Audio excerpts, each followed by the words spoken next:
Yo, what to do, YouTube? It's your boy T-Lee, and I'm back with another fire video. Today we're gonna be reacting to Firm, the kid who hacked the CIA. The kid who hacked the CIA. Hold on. Okay, it was something on my screen. Yeah, the kid who hacked the CIA. You know what I'm saying? I'm just trying to see. I'm a little messy. I want to see who did it. You know what I'm saying? CIA.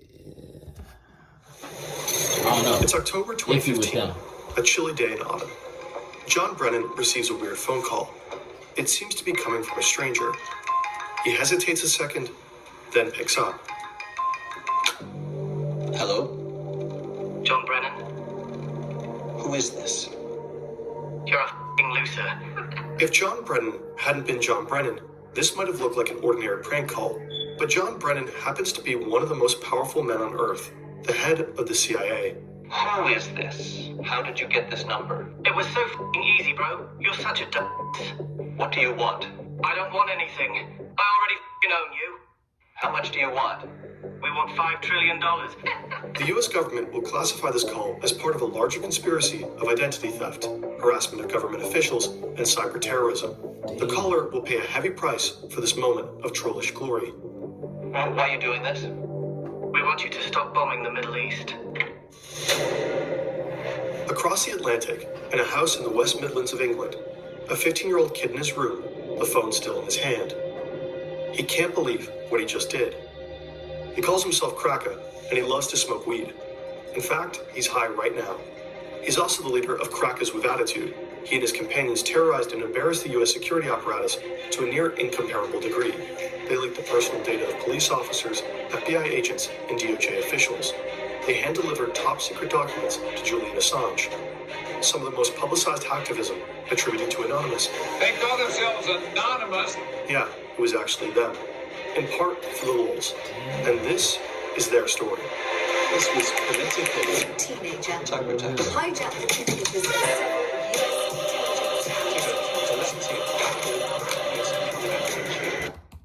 And computers to do things that you're not supposed to. Exciting, powerful things. He starts learning all that he can about how computers work.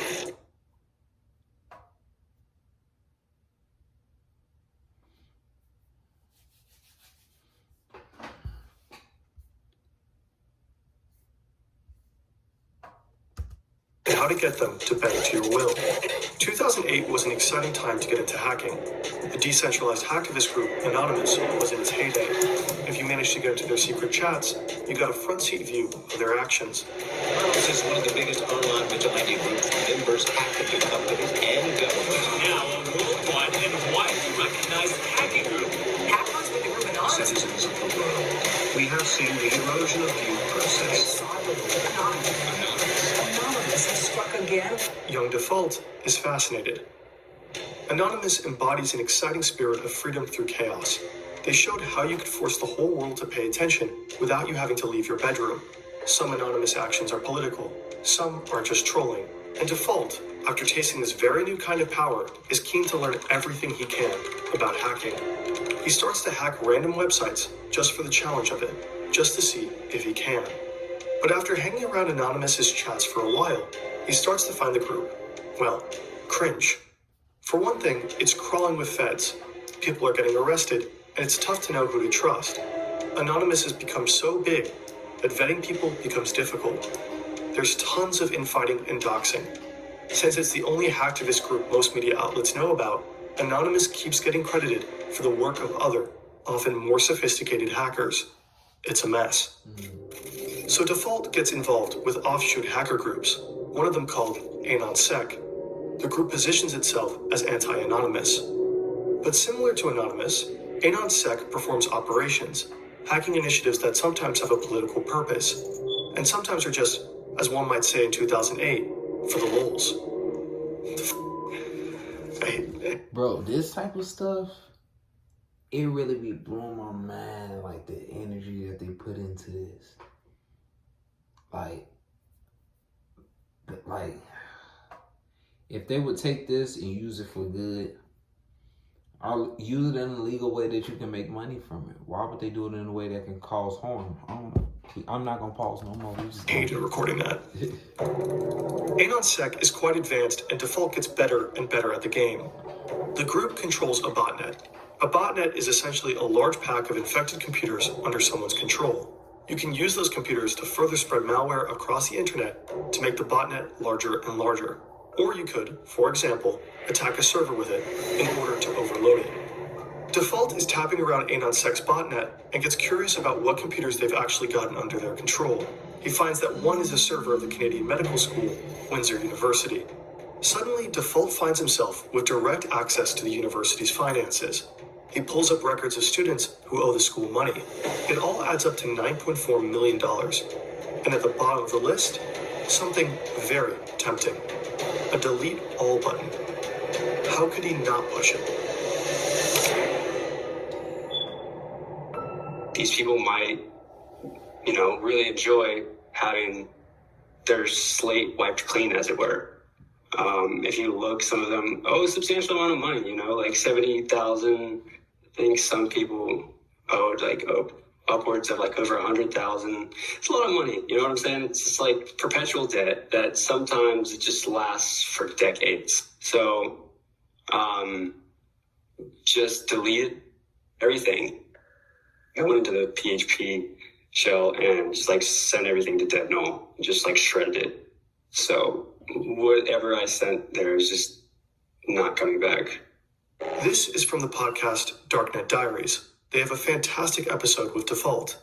Of course, this story poses some questions. We tried asking the university if the dead stayed deleted.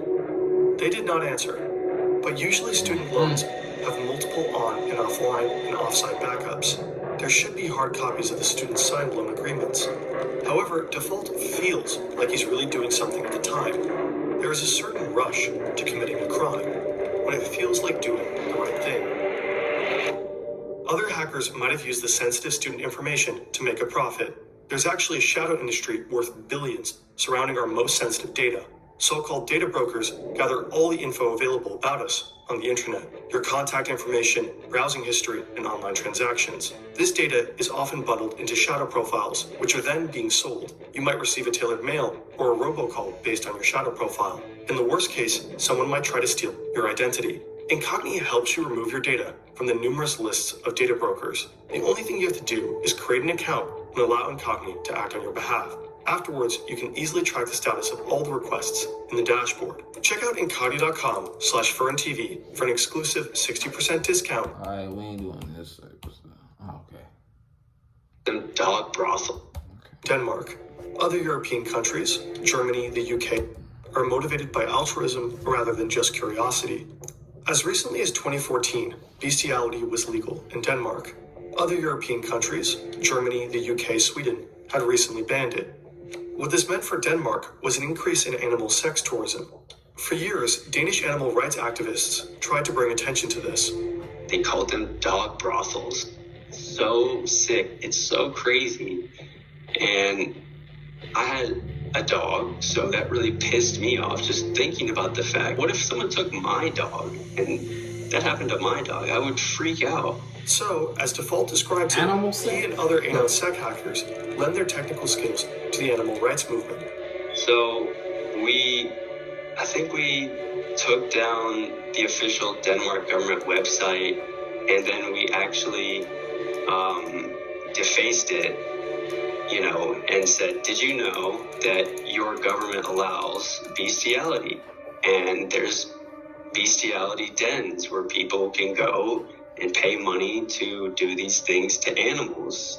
And most of them are people's pets. They shut down bestiality websites via DDoS attacks and tweet evidence of sexually mistreated animals. The information reverberates around the world and is widely condemned. Anonymous gets credit for AnonSec's actions, which deeply annoys Default. But it works. In part due to the hacks, more people know about Danish dog brothels. They talk about them online, protest them, until the case winds up in Parliament. In April 2015, Denmark finally bans bestiality. While Default is leveling up as a hacker, he also becomes an early adopter of crypto. He accumulates a significant amount of Bitcoin, more than 1,000. This would amount to a lot of money today, somewhere around 40 million US dollars. He keeps these Bitcoins on a hard drive in his room. He also knows he's making powerful enemies, so he gets a bit paranoid, a bit fanatical with his OPSEC. He never logs into his own Wi-Fi, for one. He uses a satellite dish to log into a free Dairy Queen Wi-Fi half a mile away. He's always connecting through a Tor node.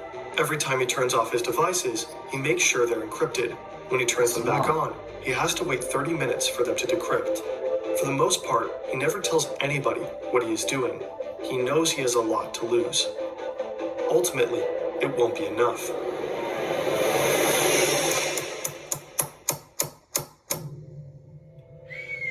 Back in May 2013, a 29-year-old US intelligence contractor also has a lot to lose. He has his own home in Honolulu, a loving girlfriend, and a salary of over $200,000 per year. But he's discovered a huge secret, and it's too big to keep. The US government has the ability to spy on pretty much any man, woman, child on Earth who has come into contact with a computer. And this contractor, unwittingly, has helped to make that technology possible. He's haunted by this information and horrified that his government is violating its public civil rights so egregiously.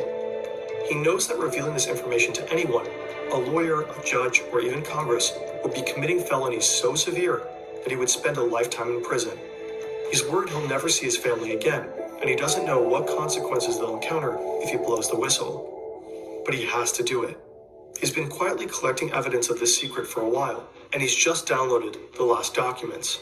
He tells his employer, the US government, that he needs a couple of weeks off to manage his epilepsy. This buys him a bit of time to leave the country without arousing suspicion. He chooses Hong Kong because he views it as a bastion of free speech. He believes it's one of the few places in the world that could and would protect him from the wrath of the US government. There he meets journalists Laura Poitras and Glenn Greenwald and delivers evidence of what used to be waved off as a conspiracy theory. And so Edward Snowden becomes one of the most important whistleblowers of our modern time. Snowden's revelations scandalize the world and spark a long overdue debate about individual privacy versus national security. He inspires many young Americans like Default to take a good hard look at how their government functions. Default doesn't want to sit around and let surveillance happen to him. He wants high-ranking intelligence officials to know what it feels like to be spied upon, to have their private information stored and distributed, and to have it used against them. This is when he teams up with the crackers with attitude, guided by Cracker, the kid who's always high.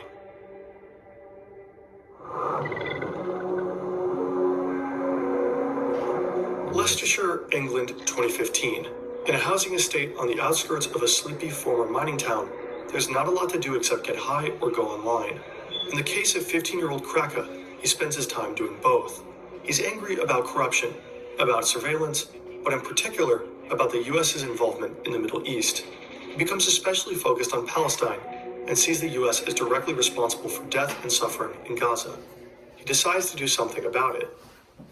This was political. We heard he was really angry about US foreign policy. So he started a collective called Crackers with Attitude, and then he hacked into sensitive documents online. One of his first victims is James Clapper, then the National Director of Intelligence of the Obama administration.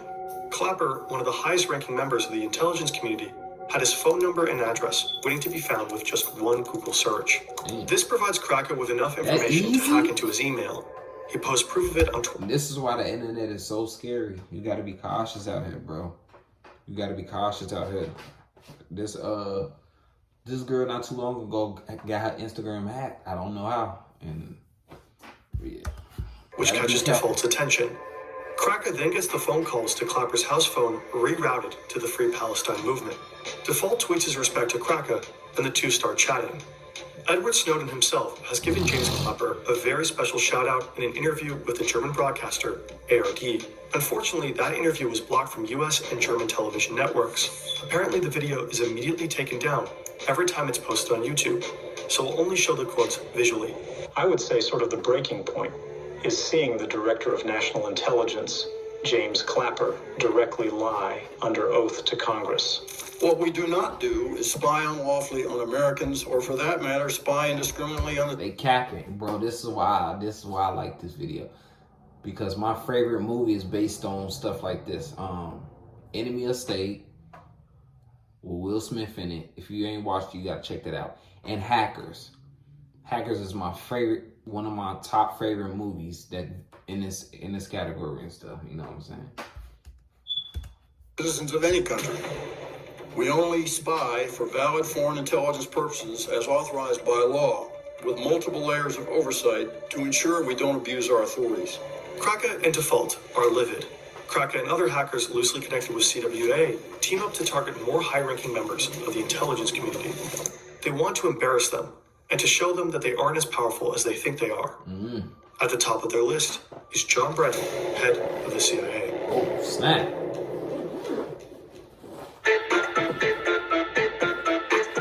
Brennan, like Clapper, has enough information online that he basically doxes himself. Kraka looks up his publicly posted phone number and finds out it's a Verizon number. He calls up Verizon's internal tech support and pretends to be an on-site technician who's having trouble helping a customer on site. Tech support asks Kraka for his employee code, and he just makes one up on the spot. It works. The support technician provides Kraka with access, and suddenly he has the account number, the PIN, and John Brennan's private email address. If you have just enough information on someone, pieced together from different sources, say their address and last 4 digits of their social security number, you can easily change the passwords on all kinds of accounts and take it over. And that's exactly what Kraka does with Brennan's AOL account.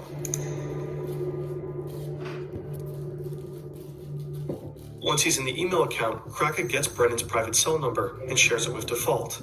And so they start spam calling the director of the CIA, relentlessly calling him and his family. I told him he was a piece of shit. Basically, like, y'all are awful people. Like, really. Like, you're not doing any net positive things for the world. You're just not. John Brennan is freaked out. Sure, the calls are a little more than a prank, but how could he know that? At the time, nobody knew who was behind the calls or what their intentions were. Brennan has to lay low for a while in hiding, with extra security details for himself and his family. At the same time, Kraka's breach into Brennan's email gives him access to sensitive documents. Kraka first posts screenshots on Twitter, but then, egged on by Default, and maybe asking himself, what would Snowden do? He decides to hit up WikiLeaks. Julian Assange himself takes interest. He publishes the documents in October 2015. They include Brennan's 47-page SF-86 application, a sensitive form required for obtaining top-secret government security clearance. The form reveals his criminal history, psychological records, past drug abuse, and other details that nobody would want about themselves online.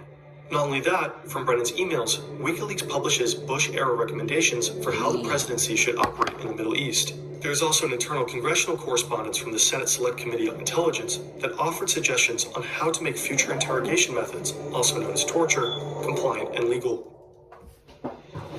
The breach cost the agency $1.5 million in damages and relocation costs, as several operatives went into hiding before they knew that there was basically no threat level. Above all, it was widely embarrassing. Hacking into Brennan's email was laughably easy. This is true, and it's true that you guys have actually broken into his private email account. How difficult would you say it is? You mean out of 10? Sure, out of 10. 1. So I guess part of the breach of verities is pretty stupid. He's supposed to be so high and then got to be like head of CIA and he should be more clever. Can you give us any indication of your background? I mean, how old you are? Are you in the United States? I mean, anything you can tell me about yourself? Yeah, I'm still the age of 20 years old. I smoke pot and I live in America. And you smoke pot? Smoke day every day. We wonder what John Brennan must have thought, while undoubtedly watching this in his relocation house. What fury must have built up inside him.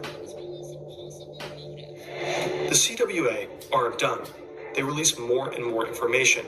With control over Clapper's and other operatives' accounts, it's even easier to get people to give up information to in turn access further accounts and databases.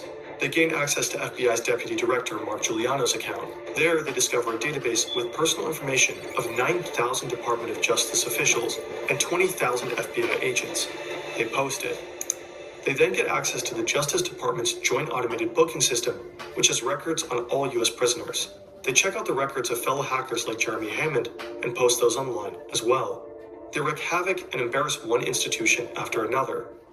Did these kids really think that they were going to get away with it? at the time, I really didn't care. I just like, that was towards the end of the run. It was just like, all bets are off. You know, it had gone all the way down the rabbit hole. I had just become very disillusioned with people's complacency and their lack of care for what was going on. So it's like, we're going to bring attention to this with like chaos and mayhem.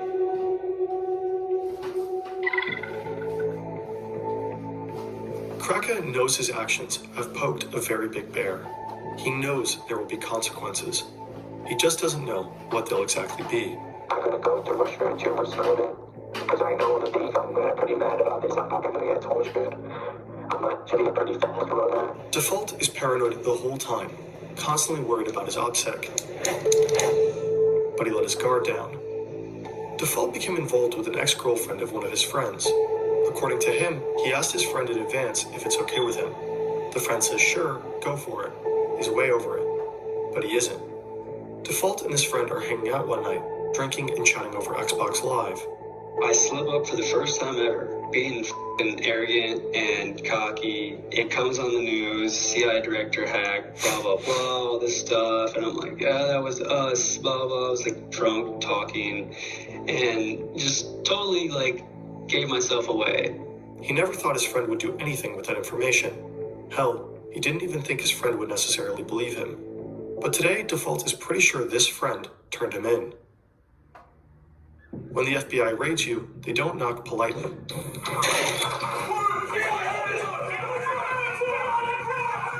FBI agents enter Default's room just as his computer finishes decrypting. They are pointing assault rifles in his face. They drag him out of his room, flash copy his hard drive before it re-encrypts, and seize all of his equipment. Default knows he's finished, but the worst part, watching the agents carry off his hard drive. The hard drive with nearly 1,000 Bitcoin. He blacks out. Kraka, too, gets raided by the British police forces, and his computers are confiscated.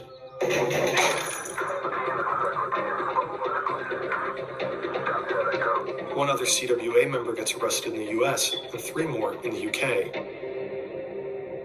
Since Kraka was underage and in the United Kingdom, he got a lenient sentence. He spent 2 years in a juvenile detention center. He was the first minor in the UK to be imprisoned for hacking. Today, he's keeping his head down and is done with crime. He just wants to make a career in cybersecurity and move on with his life. He did not want to give us an interview. Default, even though he was less involved, paid a much higher price. He went straight to federal prison with a 5-year sentence. He had to pay $145,000 in restitution, and due to COVID regulations, spent a significant amount of that time in solitary confinement. While pleading in court, he said, I thought what I was doing was right in terms of political justice, but 2 years later, I realized I was completely wrong.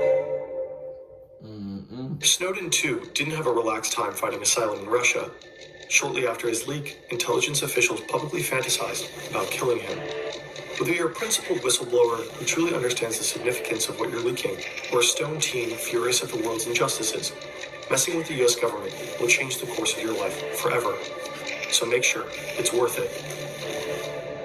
In December 2023, the Biden administration renewed a very controversial surveillance program. The act allows the administration to spy on anyone in the world without warrant, including its own citizens. It includes a vast database of electronic communications. It's supposed to be accessed only when there's a legitimate reason to believe it will assist intelligence operations. But a US court ruling in 2023 found that the FBI has already misused this database 278,000 times. Unlawful searches were particularly rampant between Nobody's safe out here at the end of the day. Nobody's safe out here. 2016 and 2020. They've snooped in the private communications of donors to various congressional candidates. Nobody's safe out here at all. You know what I'm saying? Let me know in the comments what y'all think about this, man. I appreciate y'all for watching. You already know we're on the road to 100K subscribers. Make sure y'all do tap in. You know what I'm saying? We're on the road to 100K subscribers, like I said, and I'm out.